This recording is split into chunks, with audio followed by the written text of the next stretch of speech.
Assalamualaikum warahmatullahi wabarakatuh. Baiklah, para mahasiswa, kita lanjutkan perkuliahan kita, perkuliahan penelitian pendidikan. Pada pertemuan sebelumnya kita sudah membicarakan pengumpulan data ya, dalam penelitian kuantitatif, ya, terutama teknik dengan angket ya. Ya, pada pertemuan kali ini kita akan melanjutkan teknik pengumpulan data dalam penelitian kuantitatif ya, dengan teknik-teknik pengumpulan data yang lain ya, selain angket ya.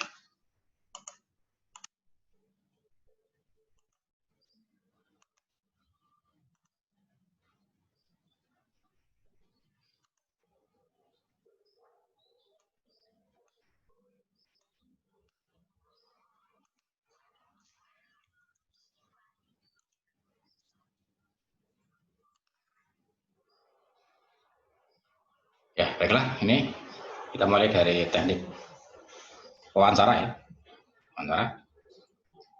Wawancara merupakan cara pengumpulan data untuk memperoleh informasi langsung dari sumbernya. Jadi kita mencari data langsung dari sumbernya. Wawancara sumbernya adalah orang.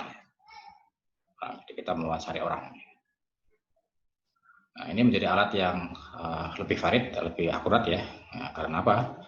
Karena dengan wawancara kita akan menggali informasi lebih dalam ya. Berbeda dengan angket, ya informasinya ya sebatas yang kita tanyakan di dalam angket ya. Tapi kalau wawancara kita bisa mengejar data lebih banyak lagi dengan wawancara ini ya. Ya walaupun ini nanti ada beberapa jenis wawancara yang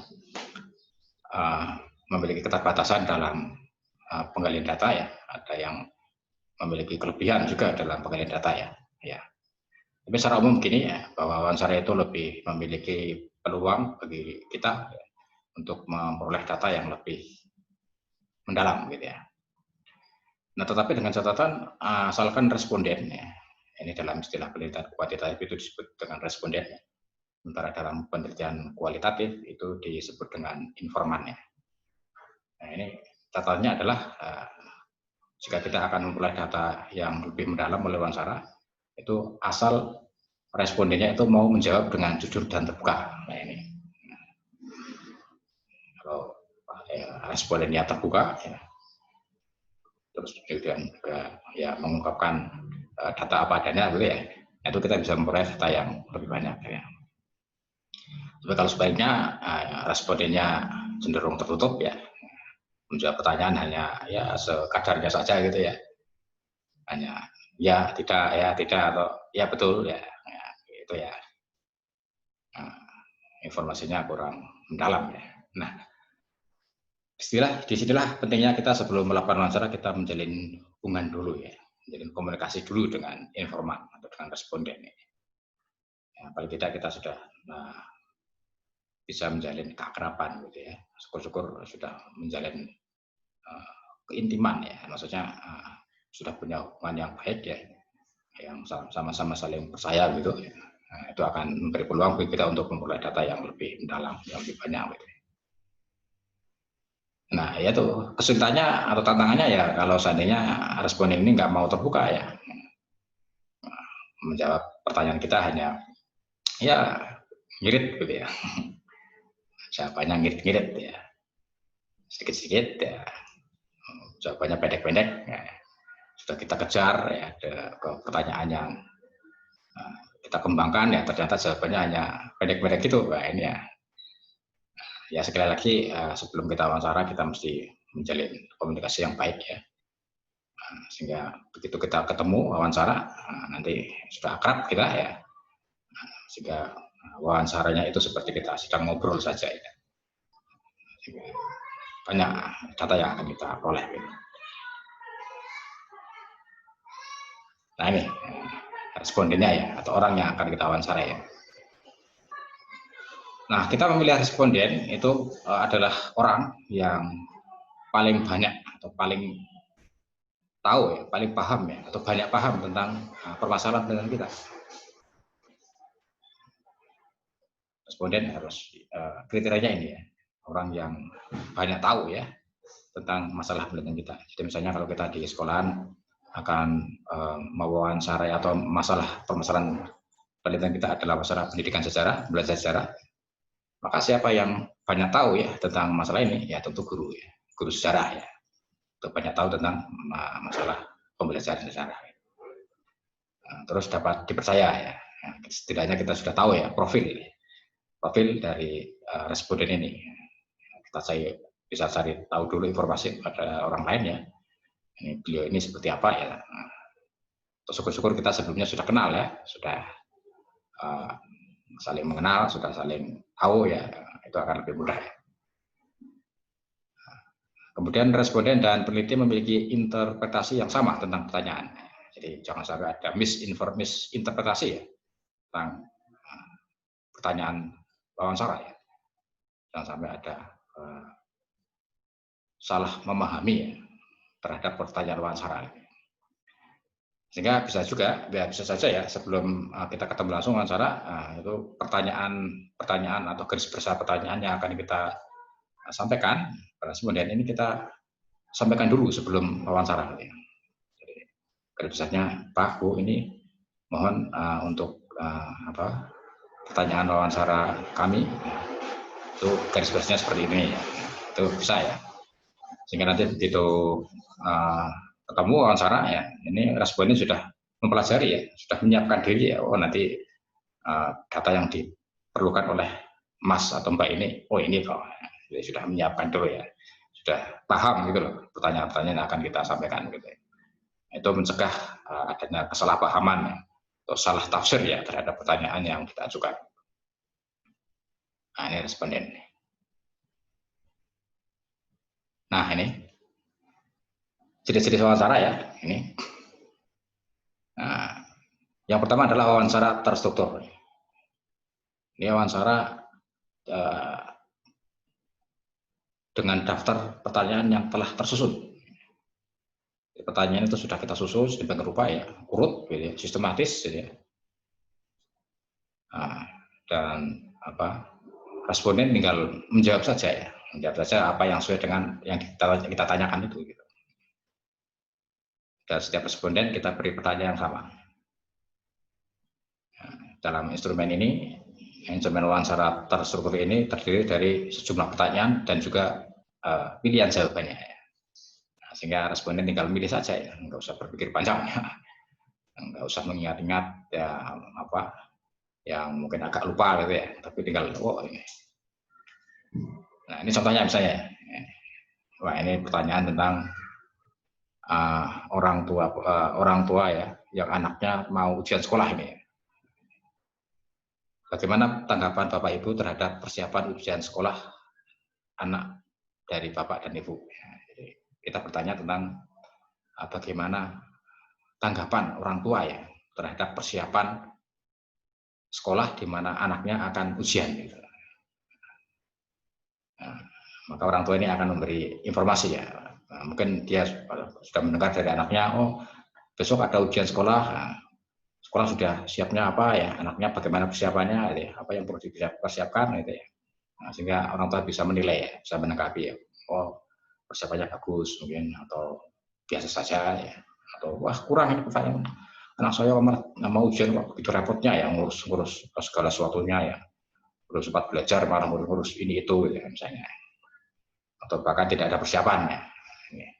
Itu nanti akan dijawab, tinggal milih saja ini. Ini wawancara terstruktur ya. Tentu dengan wawancara ini kita akan memperoleh data yang terbatas ya, tidak terlalu mendalam gitu ya.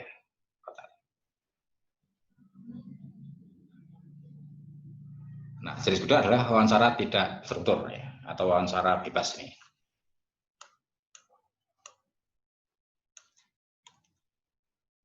Wawancara bebas ya. Nah, ini tidak menggunakan pedoman wawancara yang terstruktur seperti yang di atas tadi ya, sebelumnya ini ya. Tapi pedoman wawancaranya itu hanya berupa garis besar saja ya. Garis besar permasalahan penelitian yang akan kita tanyakan nanti. Jadi kita hanya membuat daftar garis besar pertanyaan yang akan kita sampaikan.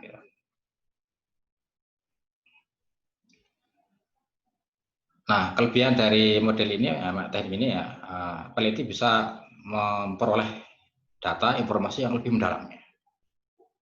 Bahkan mungkin akan mendapatkan fakta-fakta baru yang kita sebelumnya tidak terpikirkan. Gitu.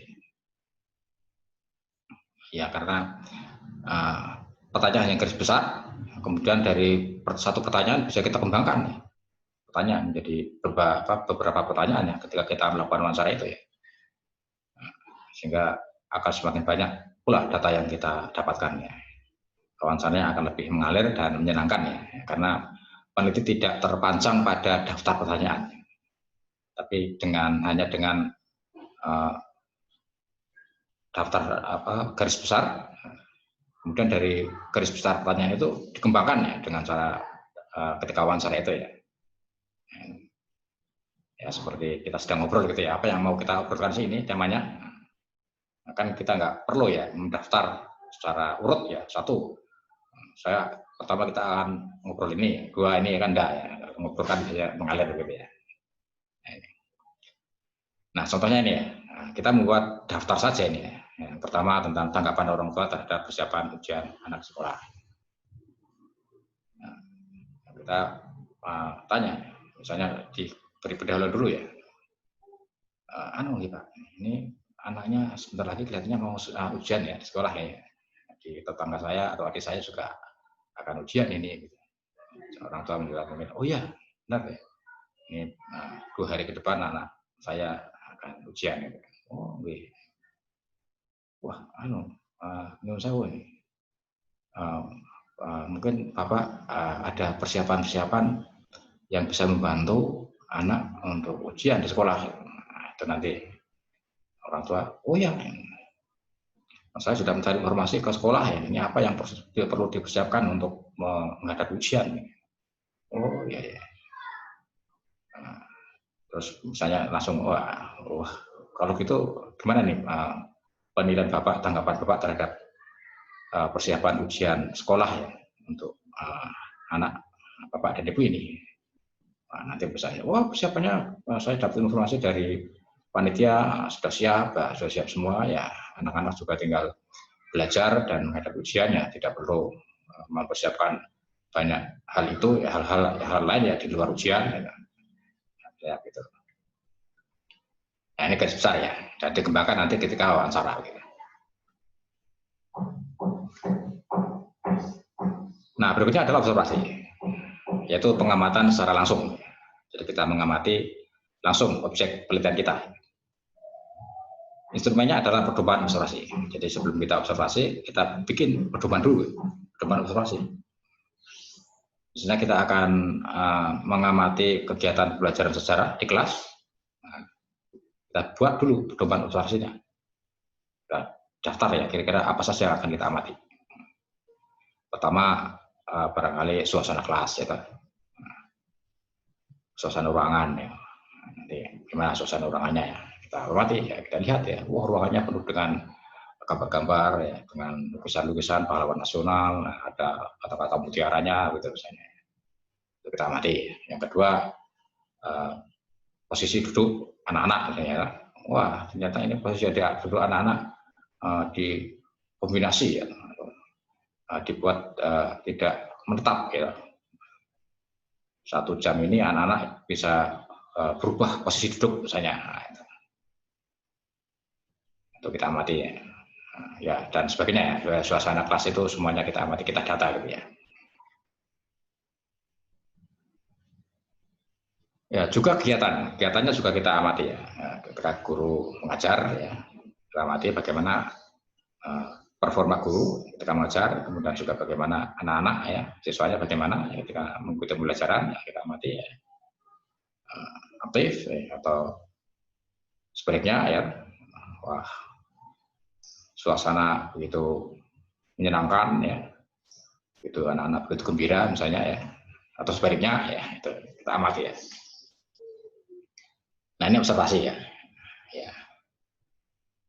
Sehingga kita dengan ini daftar atau pedoman observasi akan memudahkan kita ketika kita akan melakukan pengamatan ya. Kita tidak perlu lagi mikir-mikir ini mau yang kita amati apa ya? Kita sudah punya fokus mana yang apa saja yang akan kita amati.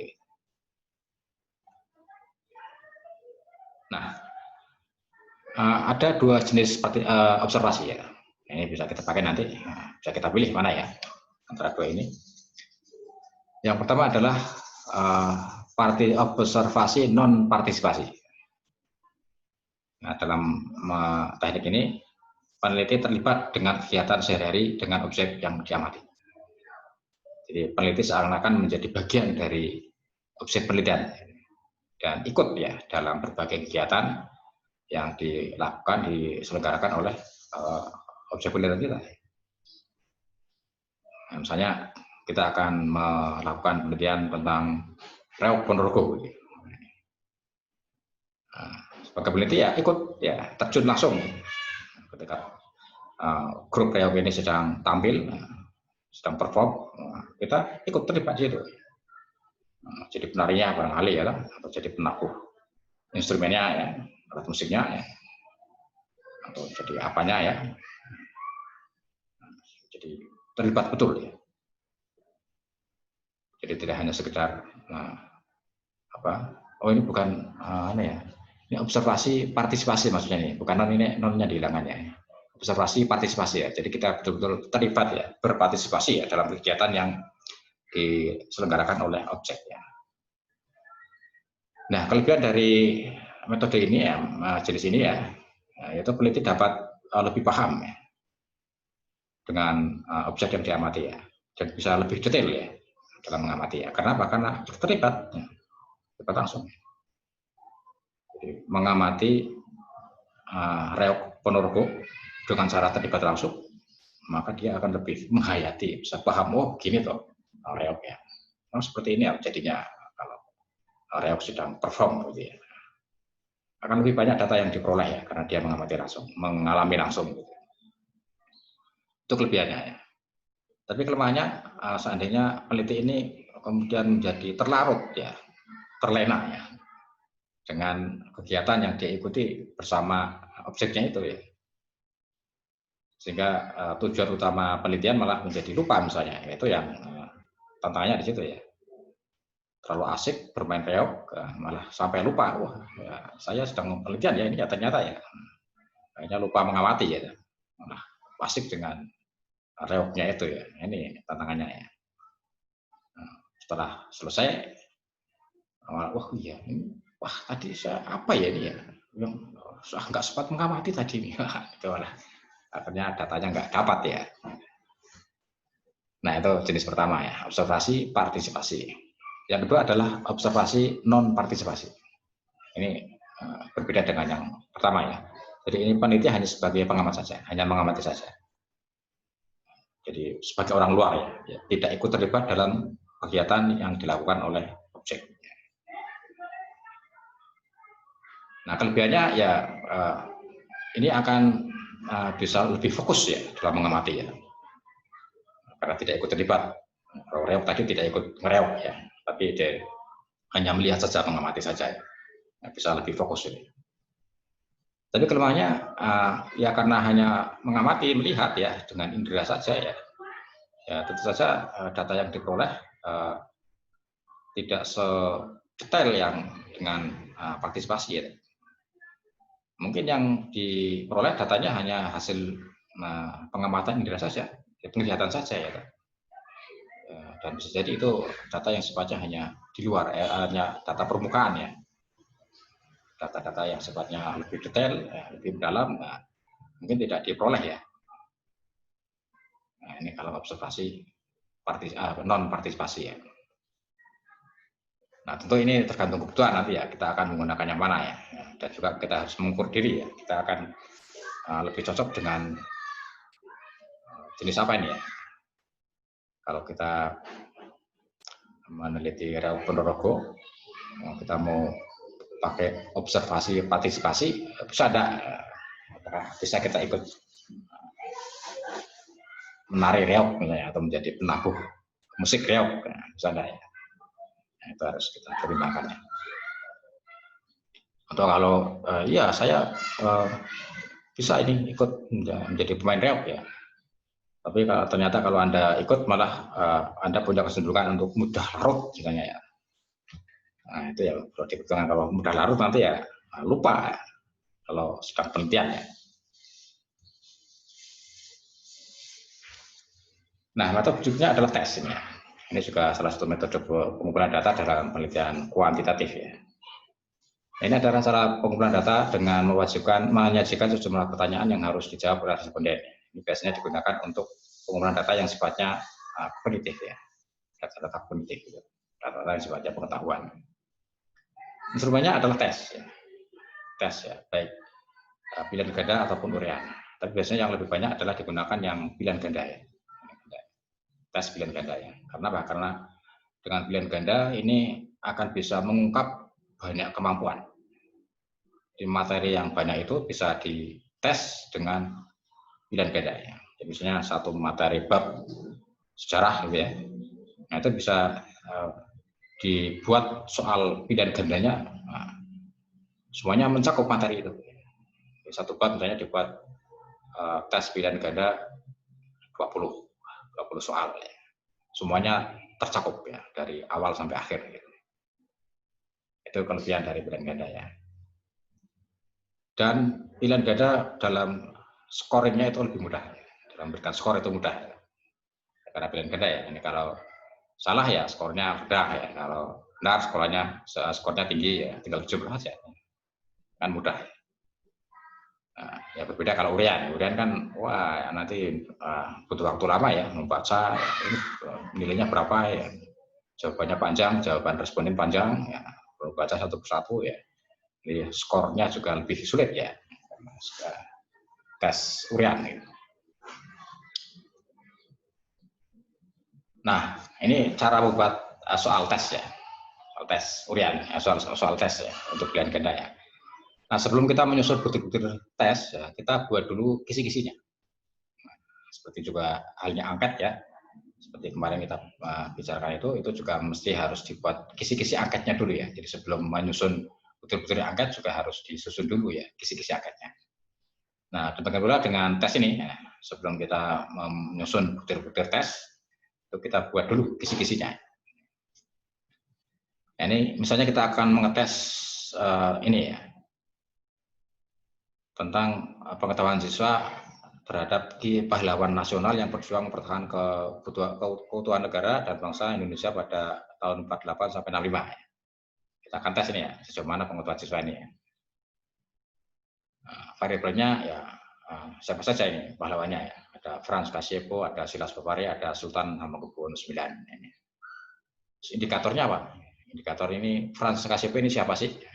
Kita urai dulu indikatornya. Oh, ini adalah pahlawan dari Papua yang berjasa dalam proses integrasi ke negara kesatuan Republik Indonesia ini.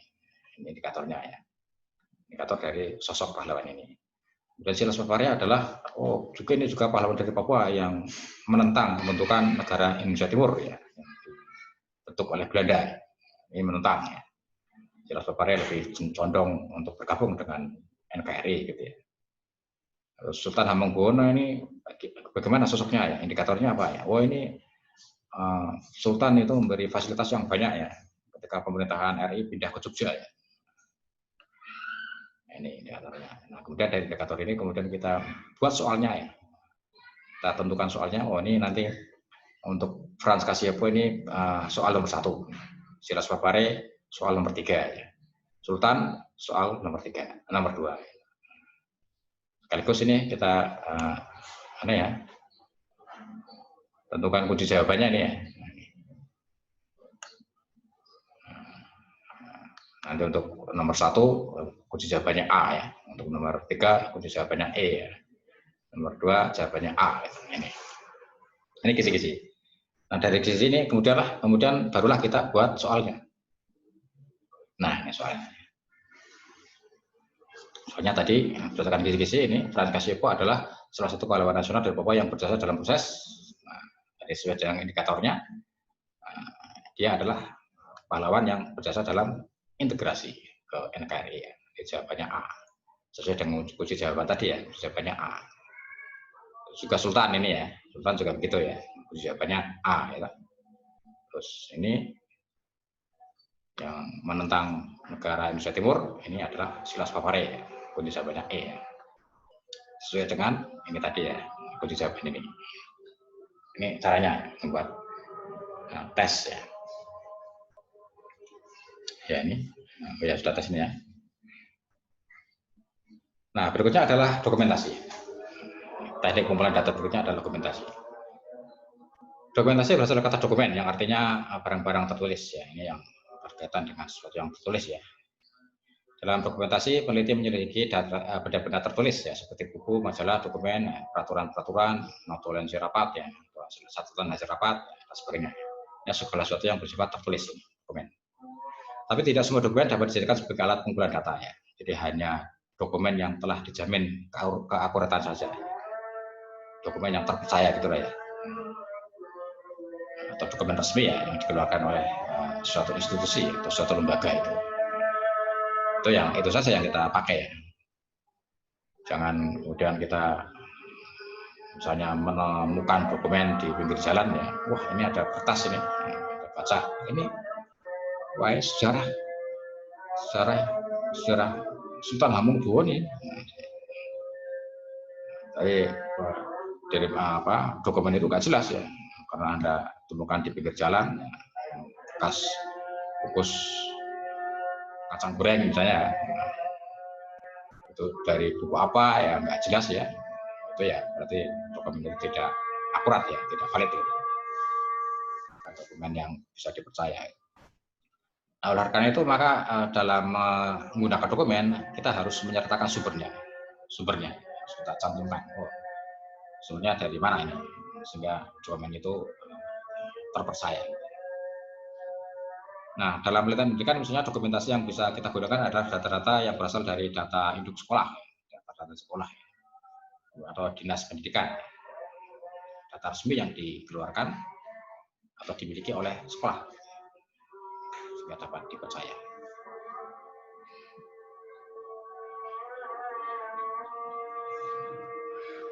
Nah, ini contohnya. Ini contoh data dokumen batas wilayah Desa Temboro. Ini dokumen resmi, sumbernya adalah profil Desa Temboro tahun 2016 ini. Data resmi kita ambil dari atau kita minta di desa ya, Desa Temboro ini. Ya, jangan lupa kita cantumkan sumber profil Desa Temboro. Ini contoh dokumen. Ya, baiklah itu para mahasiswa ya. Pembicaraan kita tentang teknik pengumpulan data dalam penelitian kuantitatif. Ya, baik, sekiranya ada yang belum jelas atau perlu didalami lagi ya bisa kita lakukan diskusi bersama ya. Ya, terima kasih atas perhatiannya. Assalamualaikum warahmatullahi wabarakatuh.